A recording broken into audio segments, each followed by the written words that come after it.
days, people will be celebrating Robbie Burns, that great, wonderful Scottish poet. Well, Scottish everything, really, Robbie Burns. And we already in the choir sang, "How lovely is thy dwelling place," to a Scottish air. I have absolutely no doubt, having read about Burns, that if Robbie Burns were alive today, he'd be cancelled. And indeed, the incoming president of America, if he hadn't been elected president, would also be cancelled along with Robbie Burns. It's interesting that at this time of the year, celebrating Robbie Burns, that the incoming president-elect has a Scottish mother. And already the posters are gone up in the city of Belfast. You can see them on Donegal Place, celebrating Robbie Burns and all to do it. The noble poet of Scotland. Burns is best known right around the world for his anthem, Auld Lang Syne, which is literally sang in every part of the world, and particularly throughout North America, the United States and Canada, and here in these islands. I have heard the story that Burns wrote Auld Lang Syne for his local Masonic lodge, because amongst many things, he was a Mason. And they sang it at certain events. He was a lifelong member of the Masonic Lodge, and that grew out of his support for the Scottish Enlightenment. It's often forgotten that the Masons at that time were a radical and progressive movement, particularly in countries like Spain, France, and in Italy. And in Holland, where Rembrandt was a member of the Masonic Lodge. Burns would have been known as an opponent of monarchy, and most certainly an opponent of slavery, and a champion of democracy and of the rights of man. But he was, like all of us, somewhat a bit of a paradox.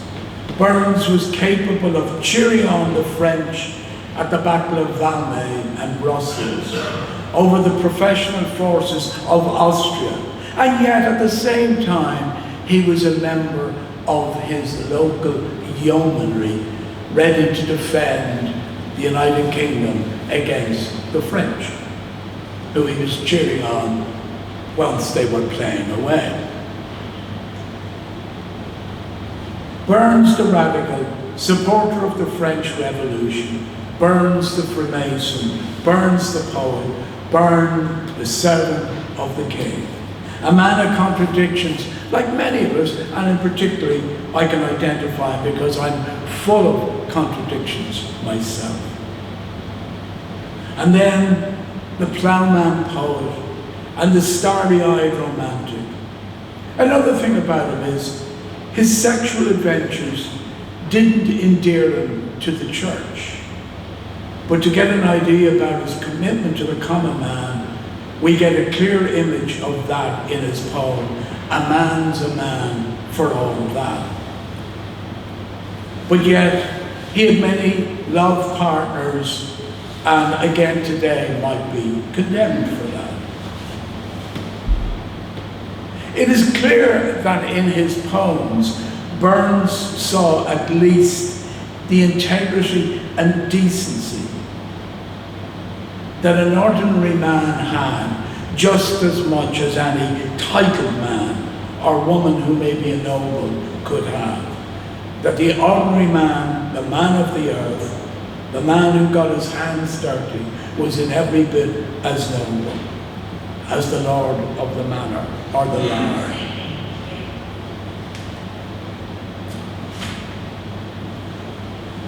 In his most beautiful love poem, "My love is like a red, red rose," he wrote the following lines. "Oh, my love's like a red, red rose, that's newly sprung in June. Oh, my love is like the melody that sweetly played the tune. As fairer thou, my bonny lass, the poem opens up one of the most famous similes of all time. The speaker is saying his love is like a really red rose that is newly sprung in June. He sees that as the most descriptive way of describing his love. I'm not sure who is love for. Is it a single woman or is it for every woman?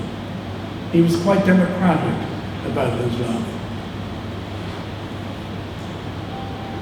In other words, the speaker's love is like a flower that has just emerged from the ground, the freshness of a young love. All over America, Scots, Ulster Scots, Scots Irish, and many, many others from different lands will celebrate Robbie Burns, including President Trump, I'm led to believe, and his soon-to-be Vice President, who hails from, or whose family describes themselves as Ulster Scots. The inauguration will take place tomorrow, indoors because of the inclement weather. And to some it will bring great joy, to others it won't. Many people are deeply saddened that Trump has become President of America, but many others are extremely joyful. However, in our democratic system and in our way of doing things, he is the new president of the most powerful country in the world. And the country, whether we have criticisms of America or not, twice came to the rescue of Europe to stop Europe destroying itself. Once in the First World War and against fascism in the Second World War. It was to America we looked at the end of the day to come and rescue Europe from its own its own worst excesses. President Biden, we wish him a happy retirement. To the incoming president, as we would to any other prime minister or a Taoiseach in the Republic, we wish him a fair wind and every success for all our homes, because we need it. Now, after the notices, Ryan is going to perform something that you've heard here before, but very special for the American people. And I'll wait till Brian comes up to do that. So, amen. Brian?